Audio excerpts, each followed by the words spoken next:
तो प्यारे बच्चों, केमिकल इक्विलिब्रियम जो कि फिजिकल केमिस्ट्री का एक बहुत ही लेंदी चैप्टर है और one of the most important chapter जो कि न्यूमेरिकली कॉन्सेप्चुअली लॉजिकली भरा पड़ा है। एंट्रेंस की दुनिया में, जेई मेन और नीट की दुनिया में भाई का बहुत जबरदस्त बोलबाला है।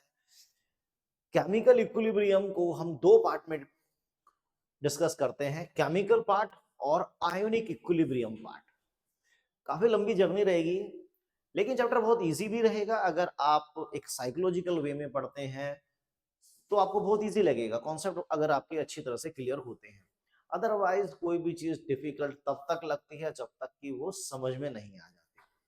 तो चलिए छोंक लगाते हैं केमिकल इक्विलिब्रियम में हम। तो पहले एक टर्म को समझना पड़ेगा, इक्विलिब्रियम। इक्विलिब्रियम क्या होता है? देखिए एक एग्जांपल के साथ समझते हैं। सपोज करते हैं कि जैसे कोई बालक, वैसे तो सर्दियों का समय है, नहाने में थोड़ी दिक्कत होती है, लेकिन एक बच्चे ने कसम खाई है कि चलो आज मैं नहा के ही दम लूंगा, और वो बैठ गया है एक बकेट के पास, जिसको हम शुद्ध हिंदी में बोलते हैं बाल्टी, लेके बैठ गया है। और उसने कसम खाई है कि जब ये बाल्टी पूरी भर जाएगी, जब ये बकेट पूरी भर जाएगी, मैं तभी नहाऊंगा। ठीक है, लेकिन कंडीशन क्या है यहाँ पर कि जिस रेट से पानी आ रहा है, जिस रेट से पानी की एंट्री हो रही है और जिस रेट से पानी की एग्जिट हो रही है, अगर मान लीजिए यहां पर 5 लीटर वाटर पर मिनट एंटर करता है, 5 लीटर वाटर पर मिनट एंटर करता है, और 5 लीटर वाटर पर मिनट यहां से एग्जिट कर जाता है, तो शायद उस बालक का सपना कभी पूरा नहीं होगा। वो इस जन्म में कभी भी स्नान नहीं कर पाएगा, क्योंकि ये बाल्टी कभी पूरी भरेगी नहीं। अब वो बच्चा कंफ्यूज हो गया है कि ये बाल्टी भर क्यों नहीं रही है, एंट्री भी हो रही है, एग्जिट भी हो रही है, लेकिन सेम स्पीड से हो रही है। It is an example of equilibrium. यहां पर मैंने दो बातें कही, मैंने एंट्री की भी बात कही, मैंने एग्जिट की भी बात की, लेकिन अगर हाँ दोनों की स्पीड में थोड़ा डिफरेंस होता, लाइक 5 लीटर वाटर पर मिनट एंट्री करता और 6 लीटर वाटर पर मिनट एग्जिट करता, तब भी उस बालक का सपना कभी पूरा नहीं होता, क्योंकि बाल्टी धीरे धीरे खाली हो जाती। उल्टा होता, 6 लीटर पर मिनट पानी एंटर करता और 5 लीटर पर मिनट पानी एग्जिट करता, तो ये बाल्टी कभी ना कभी पूरी भर जाती और वो बालक इस जन्म में गंगा स्नान कर लेता। यानी कि वो इक्विलिब्रियम नहीं है। इक्विलिब्रियम का मतलब है जैसे मानो सब कुछ थम सा गया हो, रुक सा गया हो। वो बालक देख रहा है कि पानी आ भी रहा है, जा भी रहा है, लेकिन सेम स्पीड से आ रहा है, सेम स्पीड से जा रहा है। दो प्रोसेस हो रहे हैं, साइड बाय साइड हो रहे हैं, अपोजिट डायरेक्शन में हो रहे हैं और सेम स्पीड से हो रहे हैं। This is an example of equilibrium.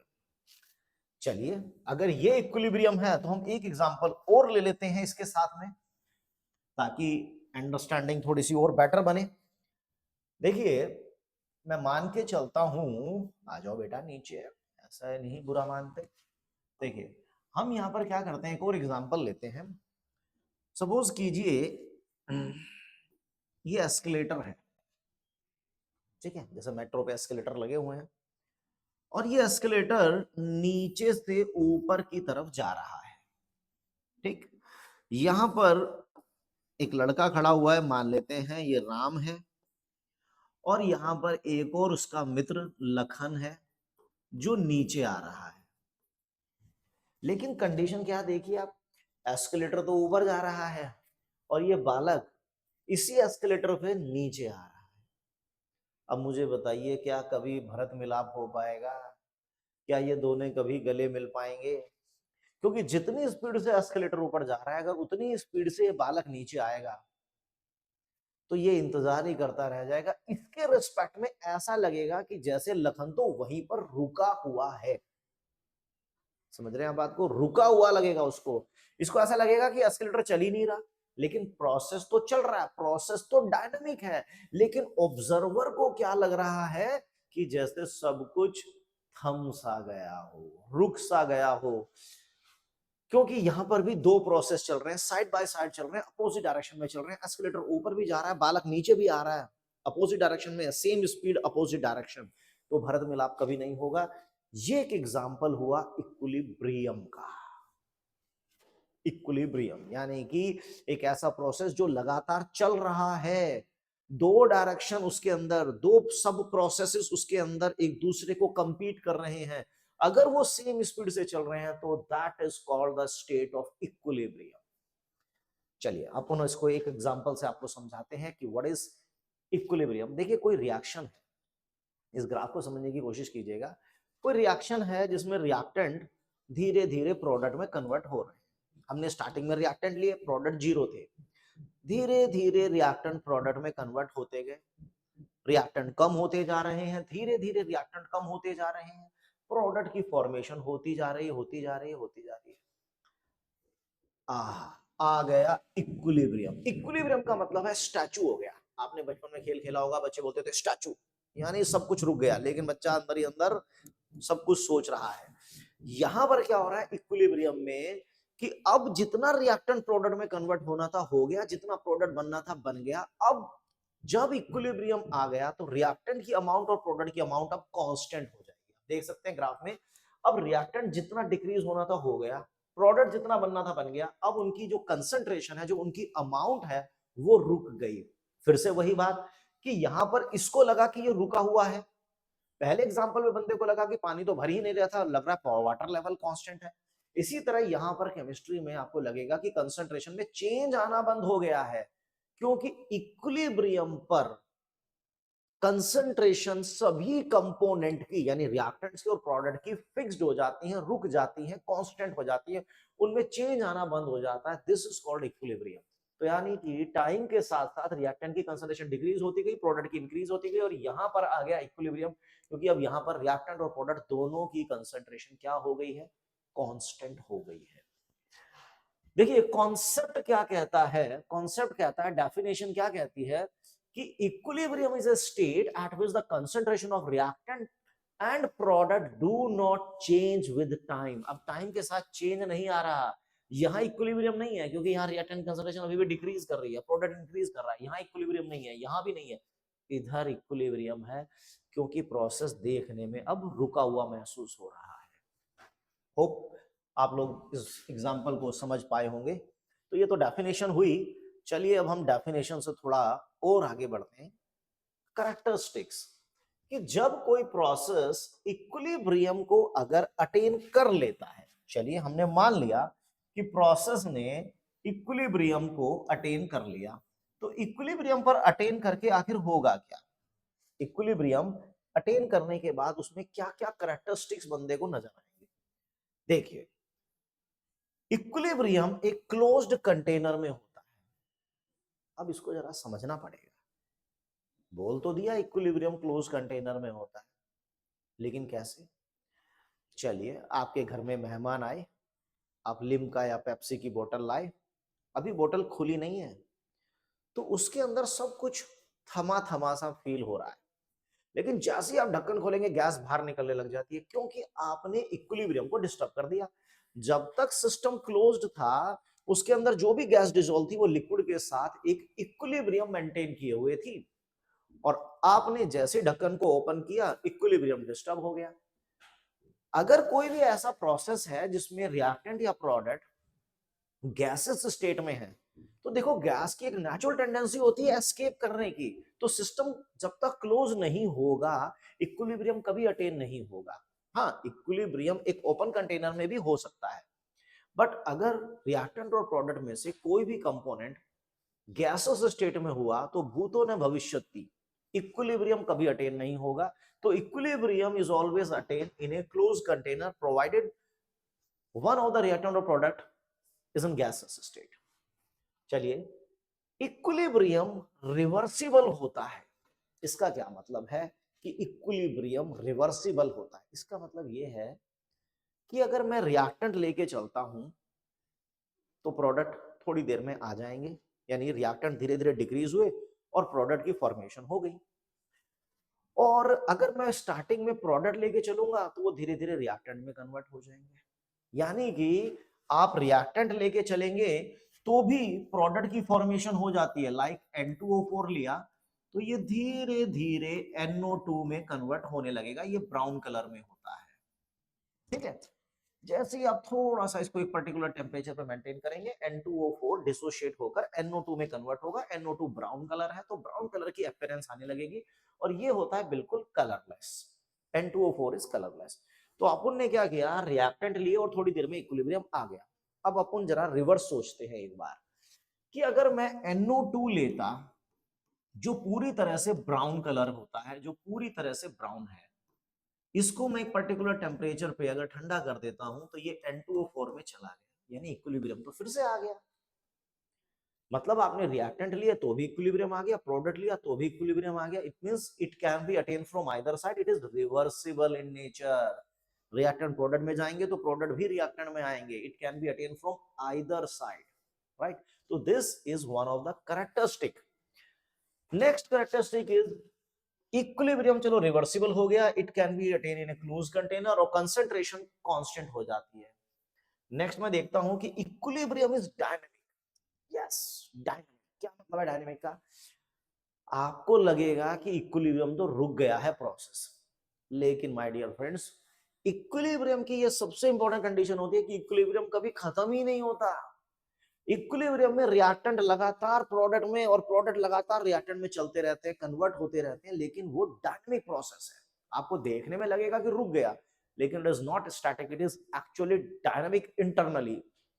Equilibrium process कभी खत्म नहीं होता। Equilibrium is a never ending process. तो इक्विलिब्रियम एक डायनेमिक है, क्लोज्ड कंटेनर में होता है, रिवर्सिबल होता है और कोई ना कोई प्रॉपर्टी इक्विलिब्रियम पर ऑब्जर्वर को ये इंडिकेट करेगी कि भाई साहब इक्विलिब्रियम अटेन हो चुका है। जैसे यहां पर वाटर लेवल ने इंडिकेट किया, यहां पर देखिए कलर इंडिकेट करेगा। मैं आपको समझाता हूं कैसे। मान लीजिए मैंने स्टार्टिंग में N2O4 लिया, N2O4 इज टोटली कलरलेस और मैंने इसको एक पर्टिकुलर टेम्परेचर पे मेंटेन कर दिया। तो धीरे धीरे धीरे धीरे क्या हुआ, N2O4 की फॉर्मेशन होने लगी, ब्राउन कलर धीरे धीरे बढ़ने लगा, फिर एक पर्टिकुलर लेवल पर जाकर इक्विलिब्रियम आ गया। जब इक्विलिब्रियम आता है तो इन दोनों की कंसंट्रेशन कांस्टेंट हो जाएगी। मैं ये नहीं कह रहा कि दोनों की बराबर हो जाएगी, ना ना ना ना, मैंने ऐसा कहा ही नहीं। इक्विलिब्रियम पर हो सकता है रिएक्टेंट की कंसंट्रेशन प्रोडक्ट से ज्यादा हो सकता है प्रोडक्ट की कंसंट्रेशन रिएक्टेंट से ज्यादा हो सकता है दोनों बराबर भी हो। इक्विलिब्रियम तो कभी भी अटेन हो सकता है। मींस रिएक्शन में रिएक्टेंट है, प्रोडक्ट जीरो है, रिएक्शन स्टार्ट हुआ, प्रोडक्ट बन रहे हैं बन रहे हैं बन रहे हैं, 10% प्रोडक्ट बने, इक्विलिब्रियम आ गए। तो यानी 90% रिएक्टेंट और 10% प्रोडक्ट के बीच में इक्विलिब्रियम है। ऐसा भी हो सकता था रिएक्टेंट प्रोडक्ट में कन्वर्ट हुए जा रहा है हुए जा रहा है हुए जा रहा है, 99% प्रोडक्ट बन गए, 1% रिएक्टेंट रह गए, तब इक्विलिब्रियम आया। इक्विलिब्रियम रिएक्शन के बीच में कहीं पर भी अटेन हो सकता है। It may be very close towards the reactant side, it may be very close towards the product side or it may be in between the reaction। Equilibrium की कोई भी पोजीशन हो सकती है, लेकिन जब इक्विलिब्रियम अटेन हो जाता है तो वो कुछ इंडिकेशन करता है ऑब्जर्वर को कि भाई साहब मैं अटेन हो चुका हूं। वो चाहे अमाउंट से हो, वो चाहे कलर से हो, कलर की इंटेंसिटी कांस्टेंट हो जाती है, किसी के प्रेशर से हो। जैसे मैंने एग्जांपल दिया कि पेप्सी वाला एग्जांपल ले लेते हैं कि उसके अंदर कार्बन डाइऑक्साइड का प्रेशर कांस्टेंट होगा। जब आप ढक्कन खोल देंगे तो इक्विलिब्रियम डिस्टर्ब हो जाएगा, थोड़ी देर बाद एक नया इक्विलिब्रियम आएगा, एक नया प्रेशर होगा।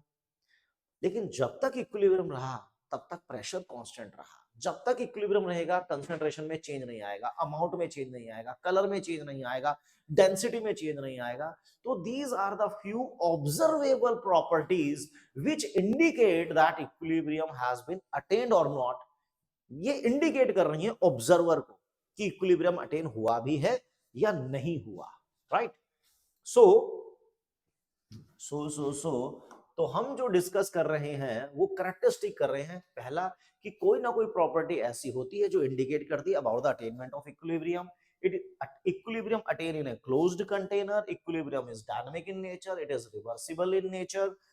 और जब भी इक्विलिब्रियम आता है सबसे इंपॉर्टेंट बात होती है कि फॉरवर्ड, यानी जिस स्पीड से रिएक्टेंट प्रोडक्ट में कन्वर्ट हो रहे हैं वो स्पीड मानी जाती है फॉरवर्ड रिएक्शन की, और जिस स्पीड से प्रोडक्ट रिएक्टेंट में आते हैं दैट इज बैकवर्ड। अच्छा, अगर फॉरवर्ड बैकवर्ड से ज्यादा है तो रिएक्टेंट प्रोडक्ट में कन्वर्ट हो जा रहे सारे रिएक्टेंट प्रोडक्ट में कन्वर्ट हो जाएंगे, that is not equilibrium. Backward की स्पीड बहुत ज्यादा है फॉरवर्ड से, तो सारे प्रोडक्ट रिएक्टेंट में चले जाएंगे, that is not equilibrium. Equilibrium होता ही तब है जब दोनों सब प्रोसेस से side by side opposite direction में सेम स्पीड से प्रोसीड करेंगे, सेम स्पीड, यानी जिस स्पीड से हमारा फॉरवर्ड जाएगा उसी स्पीड से हमारा बैकवर्ड भी जाएगा, दोनों की स्पीड सेम होगी तभी इक्विलिब्रियम आएगा। यानी कि जितना काम होना था हो गया, जितना वर्क हमें ऑब्टेन करना था कर लिया, अब क्या, चेंज आना बंद हो गया है। अब चेंज नहीं आएगा। थर्मोडायनामिक्स कहती है कि जब कोई प्रोसेस इक्विलिब्रियम अटेन कर लेता है तो Gibbs free energy change zero हो जाता है। Gibbs free energy change zero. देखो रिएक्शन चल रहा है, रिएक्शन अगर चल रहा है तो आगे बढ़ता रहेगा, आगे बढ़ता रहेगा, तो delta G is negative, delta G is negative makes reaction spontaneous. लेकिन अगर रिएक्शन आगे नहीं बढ़ रहा तो डेल्टा जी आगे नहीं जा रहा, यानी फॉरवर्ड रिएक्शन नहीं हो रहा तो बैकवर्ड हो रहा होगा ना, तो डेल्टा जी बैकवर्ड रिएक्शन के लिए नेगेटिव हो जाएगा, फॉरवर्ड के लिए पॉजिटिव हो जाएगा। लेकिन अगर दोनों ही सेम स्पीड से है माय डियर स्टूडेंट, तो डेल्टा जी हमारा जीरो हो जाता है। और डेल्टा जी आप सभी जानते हैं थर्मोडायनामिक्स में, delta G is equal to delta H minus T delta S, तो वहां पर delta H is equal to T delta S. So ये हमारी करेक्टरिस्टिक हुई इक्विलिब्रियम की। तो ले दे के हमने 6 करेक्टरिस्टिक को डिस्कस किया। फटाक से एक बार जरा रिवाइज मारते हैं। पहली करेक्टरिस्टिक क्या है कि इक्विलिब्रियम पर कोई ना कोई ऑब्जर्वेबल प्रॉपर्टी ऐसी होगी जो इंडिकेट करेगी ऑब्जर्वर को कि इक्विलिब्रियम अटेन हो चुका है। वो चाहे कलर हो सकता है, प्रेशर हो सकता है, डेंसिटी हो सकती है, या कंसंट्रेशन हो सकती है रिएक्टेंट प्रोडक्ट की, वो कांस्टेंट हो जाती है, उनमें चेंज आना बंद हो जाता है। इक्विलिब्रियम डायनामिक होता है, रिवर्सिबल होता है, या it can be attain from either side, close container में होता है। और जब इक्विलिब्रियम अटेन होता है तो उस पे Gibbs free energy change zero. And one of the most important कि इक्विलिब्रियम हमेशा हमेशा एक कांस्टेंट टेम्परेचर पर अटेन होता है। टेम्परेचर बदलोगे तो इक्विलिब्रियम की पोजीशन बदल जाएगी, वो नए इक्विलिब्रियम को अटेन करेगा, वो इक्विलिब्रियम डिस्टर्ब, फिर एक नया इक्विलिब्रियम आएगा, फिर टेम्परेचर बदल दोगे फिर एक नया इक्विलिब्रियम आ जाएगा। तो इक्विलिब्रियम की जो भी पोजीशन होती है वो एक पर्टिकुलर टेम्परेचर पर ही होती है। चलिए वीर जवान आगे बढ़ो, आगे बढ़ो। देखिए टाइप्स ऑफ इक्विलिब्रियम। इक्विलिब्रियम नाना प्रकार का होता है, नाना प्रकार का। देखिए थर्मल इक्विलिब्रियम, थर्मल वर्ड बोलते ही आपके दिमाग में आना चाहिए हीट। देखो हीट की आदत क्या है, heat always flow from high to low temperature, यानी there is a difference of temperature, higher temperature low temperature, तो heat always flow from higher to lower. But अगर दोनों ही ऑब्जेक्ट का टेम्परेचर सेम है तो वहां हीट फ्लो नहीं करेगी, या जितनी वो एक हीट लूज करेगा उतनी वो हीट गेन करेगा। This is called thermal equilibrium. there is no flow of heat, there is no flow of heat from one part to another, क्योंकि यहाँ पर टेम्परेचर कांस्टेंट है। This is called thermal equilibrium. Mechanical equilibrium, देखो आपने देखा होगा यार, पानी जो होता है ना वो हमेशा हायर हाइट से लोअर हाइट आता है। हायर क्योंकि वहां पोटेंशियल एनर्जी ज्यादा है, नीचे पोटेंशियल एनर्जी कम है, तो ये जो पोटेंशियल एनर्जी का डिफरेंस है, this difference of potential energy became the kinetic energy of the flowing water. लेकिन अगर दोनों तरफ हाइट का कोई डिफरेंस ना हो, दोनों तरफ प्रेशर का कोई डिफरेंस ना हो, तो water will not flow. This is called mechanical equilibrium, कि no flow of matter from one part to another if there is difference of pressure is zero, right. चलिए फिजिकल इक्विलिब्रियम, ये आप अपने लाइफ में बहुत ऑब्जर्व भी करते होंगे फिजिकल इक्विलिब्रियम को। देखिए फिजिकल इक्विलिब्रियम का मतलब है कि when equilibrium exist between different physical state of matter. Solid liquid के बीच में इक्विलिब्रियम हो सकता है, लिक्विड गैस के बीच में इक्विलिब्रियम हो सकता है, लिक्विड वेपर्स के बीच में इक्विलिब्रियम हो सकता है। तो there is the substance exist in 3 state, solid liquid gas. तो यहाँ पर अलग अलग फिजिकल स्टेट्स के बीच में इक्विलिब्रियम अटेन होगा। And last is our chemical equilibrium. इस पे तो पूरा का पूरा चैप्टर ही हमारा चलेगा, पूरा का पूरा चैप्टर हमारा इस केमिकल इक्विलिब्रियम पे चलेगा, कि आपने कुछ रिएक्टेंट लिए, वो प्रोडक्ट में कन्वर्ट हो गए, थोड़ी देर बाद इक्विलिब्रियम आ गया, तो रिएक्टेंट और प्रोडक्ट दोनों के बीच में इक्विलिब्रियम एस्टैब्लिश हो चुका है। तो वहां पर इक्विलिब्रियम केमिकल्स के बीच में एस्टैब्लिश हो रहा है, तो that is called chemical equilibrium. और जब इक्विलिब्रियम आएगा तो रिएक्टेंट और प्रोडक्ट की कंसंट्रेशन फिक्स्ड हो जाएगी। इसका मतलब ये नहीं है कि अब रिएक्टेंट प्रोडक्ट में कन्वर्ट नहीं हो रहे हैं रिएक्टेंट अभी भी प्रोडक्ट में कन्वर्ट, लेकिन उतनी स्पीड से प्रोडक्ट भी दोबारा रिएक्टेंट में कन्वर्ट हो रहे हैं। इक्विलिब्रियम आ गया है। चलिए आगे बढ़ते हैं वीर जवानों। देखो फिजिकल इक्विलिब्रियम, जो अभी मैंने बताया कि भाई फिजिकल इक्विलिब्रियम तो मैटर के अलग अलग फिजिकल स्टेट्स के बीच में होता है, वो चाहे सॉलिड लिक्विड के बीच में हो, लिक्विड वेपर के बीच में, लिक्विड गैस, सॉलिड या सॉल्यूशन हो, या कोई गैस किसी सॉल्यूशन के साथ हो, अलग अलग डिफरेंट फिजिकल स्टेट्स के बीच में भी इक्विलिब्रियम होता है। अब हम इसको जरा एग्जांपल के थ्रू समझते हैं, तभी तभी कुछ क्लियर होगा। देखिए solid liquid equilibrium, solid liquid equilibrium को जरा हम समझने का प्रयास करते हैं। Very simple, very easy. देखिए हमने क्या किया, एक सिस्टम लिया, इसमें मान लेते हैं पानी है, डिग डिग डिग डिग डिग डिग डिग डिग डिग डिग, और इसमें हमने आइस को रख दिया है, ठीक है। और इस पूरे सिस्टम को अगर हम 0 डिग्री सेल्सियस पर मेंटेन करें, इस पूरे सिस्टम को अगर हम 0 डिग्री सेल्सियस पर मेंटेन करें, तो आप क्या देखेंगे कि ये वाटर लेवल ना तो इंक्रीज होगा ना डिक्रीज होगा। क्यों? क्योंकि जितनी आइस मेल्ट होकर पानी बनाएगी, जितनी आइस मेल्ट होकर पानी बनाएगी ना, 0 डिग्री पर उतना ही पानी फ्रीज होकर आइस बना देगा। फिर से वही दो सब प्रोसेसेस, मेल्टिंग, फ्रीजिंग। मेल्टिंग भी हो रही है, फ्रीजिंग भी हो रही है, लेकिन माय डियर स्टूडेंट ये एक पर्टिकुलर टेम्परेचर पर ही हो रही है।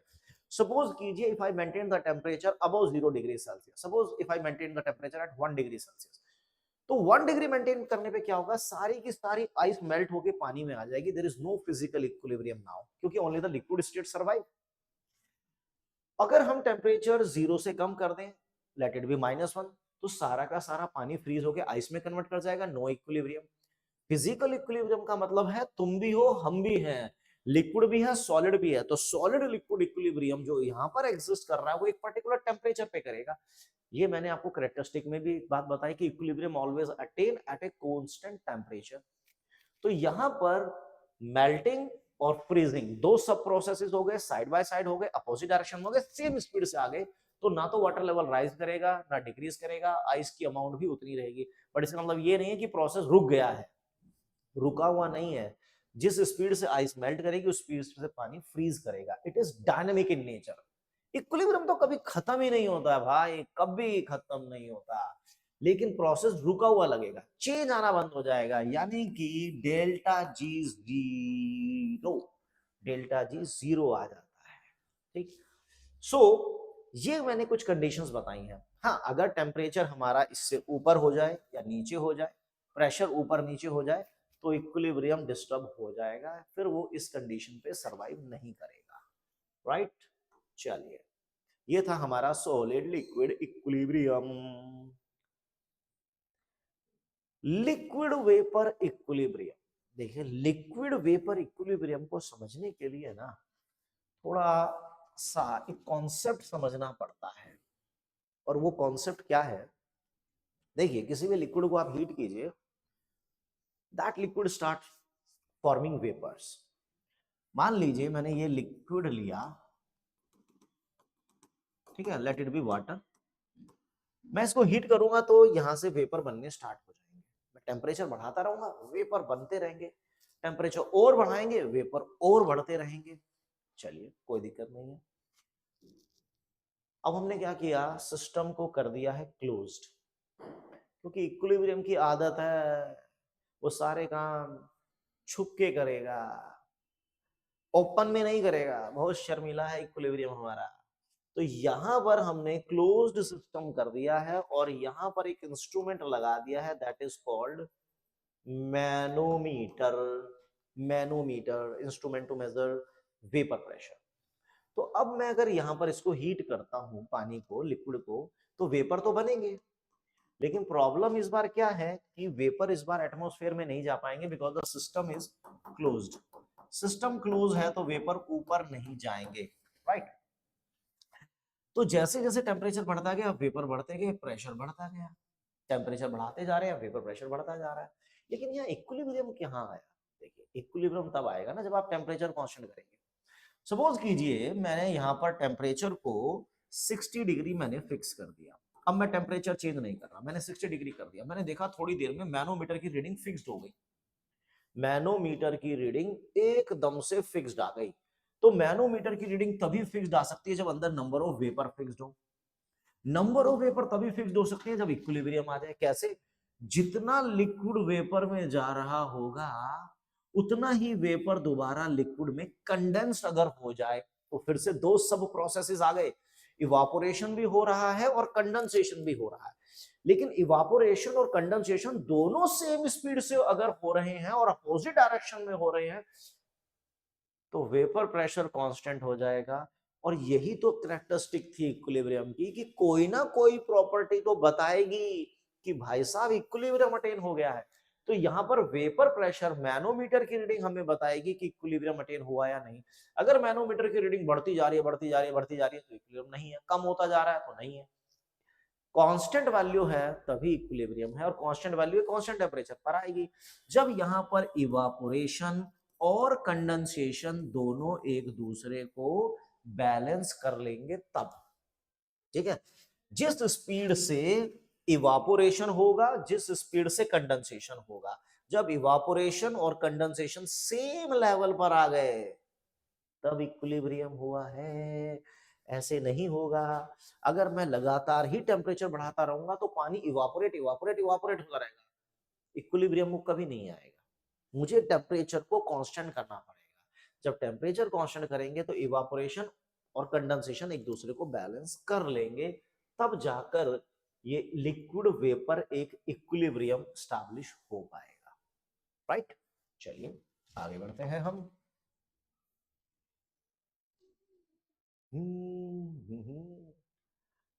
सॉलिड वेपर, देखिए जैसे अमोनियम क्लोराइड है वो इजीली वेपर में कन्वर्ट हो जाता है, जिसको आप बोलते हैं सब्लिमेशन।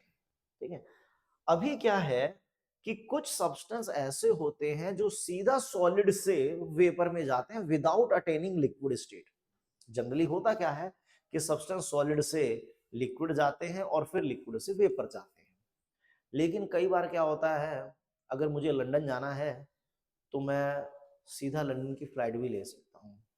मुझे ऐसा नहीं कि पहले मुझे टर्की जाना होगा और टर्की से फिर मैं लंदन जाऊंगा, नहीं यार, सीधा डायरेक्ट।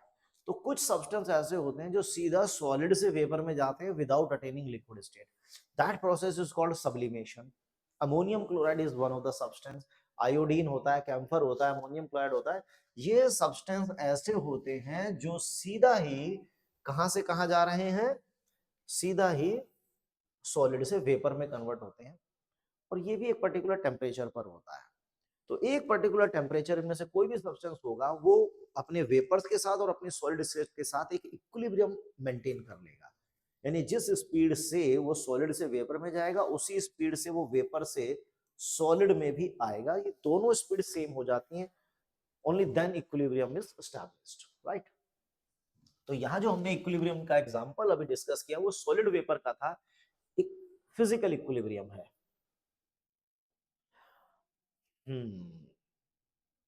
अब यहां पर देखिए इक्विलिब्रियम